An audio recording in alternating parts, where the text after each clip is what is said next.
So if you're familiar with the Ham Radio Dude YouTube channel, I have to say he has some really nice 3D prints, and I've used them in the past. This is a 3D print for an end-fed antenna, which I liked. It was enclosed. I accidentally melted the side when I was trying to resolder something, so I was going to reprint that. Printed in PETG. But I just found these out here, and this is printed in PETG too. This is a wire winder, but it has a connector for an SO239 on it, and it's designed to use with a 140/43 toroid, which I had a couple spare, and I was thinking, oh, I'll make an antenna. Well, he also has one for B and C as well, so I'm probably going to make, I made the one for B and C, and I'm probably going to make the one for there. I do need to get the marine grade shrink wrap for this, just to wrap everything up. But they're nice designs on his Thingiverse. I don't know if the Thingiverse website, Thingiverse channel, whatever it is. But they're pretty nice. This one is actually two-tone because I used the last of my gray PETG and just switched over to black. But it's still printed out good. And these are pretty sturdy, so I like these for portable antennas. Now this wire is that poly stealth, and I really don't like this wire at all. It kinks up really bad. I get knots in it, and it just drives me crazy. I use a bongo tie to keep the wire anchored on there. But I have this. This is some Soda Beams wire, but I don't remember how long it is. And if you're like me, I end up with pieces of wire, and I honestly don't remember how long they are, what I was using them for, why it's on here by itself. So I'm going to stretch this out, measure it, and try to replace this wire with that, and give it a shot, and hopefully I get a nice new antenna to use out of it. So Augie's chasing around. The crows aren't happy, it sounds like. But yeah, that's all I'm doing today, just putzing around out in the yard, and probably going to throw this antenna up. Now, one thing I'll show you, if you might notice, the crank-up trailer is gone that I've been storing for the club. Somebody else from the club offered to store it, and I don't know how often we're going to use it. We used it for field day this year, and I noticed some more rusting on it. And every time I go to use it, it's filthy because it's parked out here, and it's corroding, and I just don't know how much longer it'll be usable, so I don't know if we're really going to use it. And I did step back from a lot of duties I had at the club. I was getting overwhelmed with everything, and it was taking up way too much time. That's why I haven't really made a YouTube video in a while, because I really haven't been doing a lot. I kind of took a step back from everything, and I was going to resign from my emergency duties as well as the emergency coordinator. And I was, I was basically talked into keeping that role, but giving up. I gave up my board seat with the club, and I'm just taking. I just want to take a smaller role.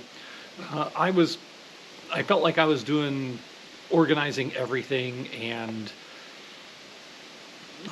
running the show basically for a lot of stuff. And we have a lot of great members in the club, and I took a step back, and other members have stepped up, and I think it's gotten more members involved in doing other things with the club too. So I'm still involved with the club. I'm the emergency coordinator, try to organize drills and stuff like that, working with the county, and still involved. I'm still going to participate in all the club activities. We're doing an antenna build coming up here for a 36-to-1 end-fed, which our club president has been working with, and he said it's better than the 49-to-1.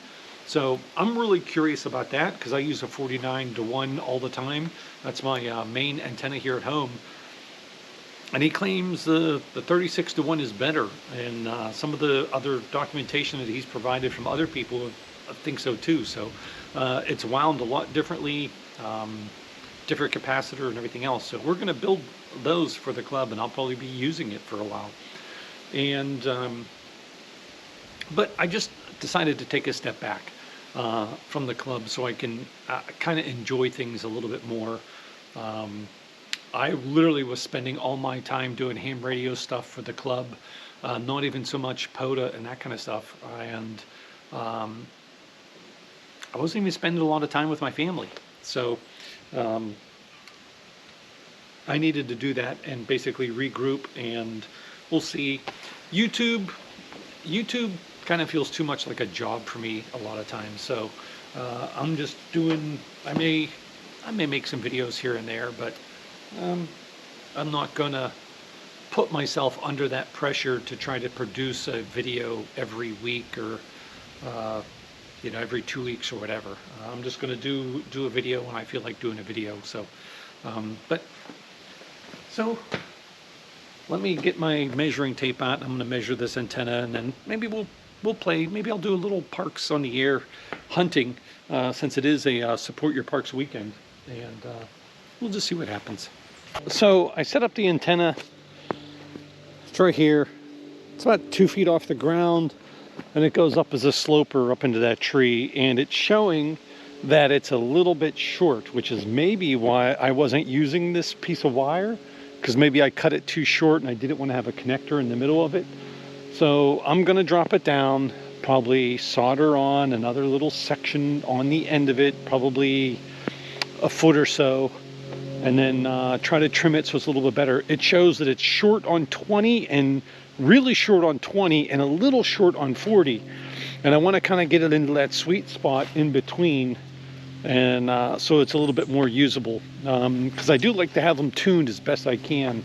I could try swapping out the coax. Maybe a longer piece of coax might make a difference. I might do that before I change any settings, but I think this is the normal one that I normally use. So I'll do that real quick, and then I'll probably solder more wire onto the antenna.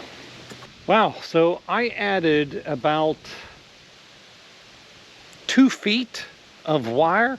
I didn't have the same green wire, and that's probably why I didn't use that. I only had a yellow wire, same type of wire, just a different color. So the last couple of feet of it is now yellow instead of green, which I really don't care about. But I soldered it, shrink wrapped it, and I thought, well, this is going to be really long, and I'm going to have to trim it a bunch of times, you know, to get it right where I wanted to. Put it up, and 20 meters is dead on. Like, you couldn't get any better. 40 now, it does show that it's a little bit long, which is expected, but even in the middle of the band, it's at 1.5. So I don't think I want to mess with it, because it's right where I want it, and I think it's going to be good right where it is. So, but what I think I'm going to do is I think I'm going to set up my vertical that I have and check out some 20 meter stations and see if there's a difference between this antenna and my 20 meter vertical, and just get some signals, just see what I can hear, see what I can contact, just to see if it makes a difference. I do got to wind up my my big tape measure though first. So I tested with a couple of stations, but this one was a good example. This is a station in Florida on 20 meters. Thanks for calling me from Maryland. Have a great day. And on the end fed, he's S9.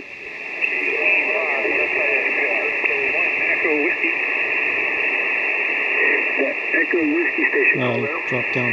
He was S9 a second ago. But... Victor Echo 1 Echo Whiskey. Victor Echo 1 Echo Whiskey. Yeah. You're a 5-7. S9. S9 on the end fed is a sloper. So let me get the vertical. And now he's not quite an S9. He's below S9. Oh, yeah. So really not that big of a difference. Now, you can't put up an end fed this long everywhere you go. This vertical, I can set that up just about anywhere. That does give me 40 though.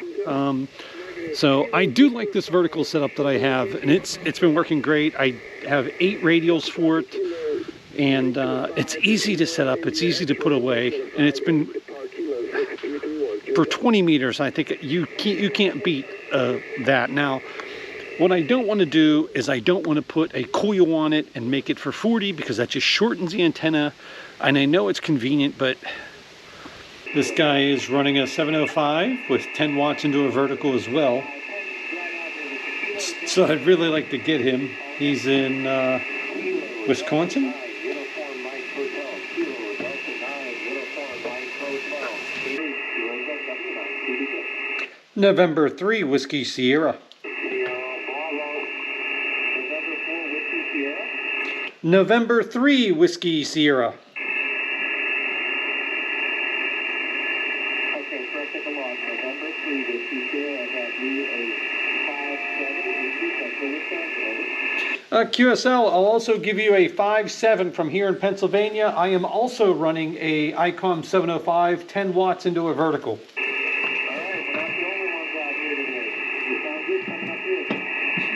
Hey, have a great activation, 73.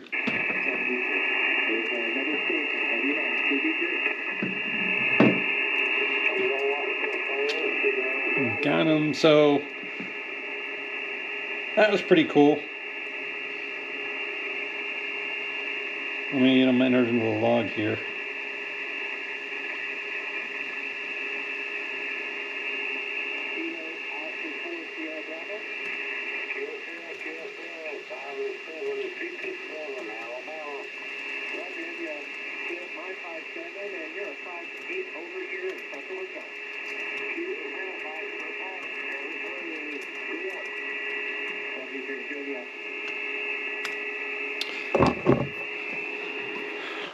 So, that's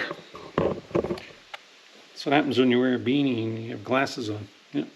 So he was running a 705, 10 watts as well. I do have an external battery connected, so that's why it is 10 watts, into a vertical as well.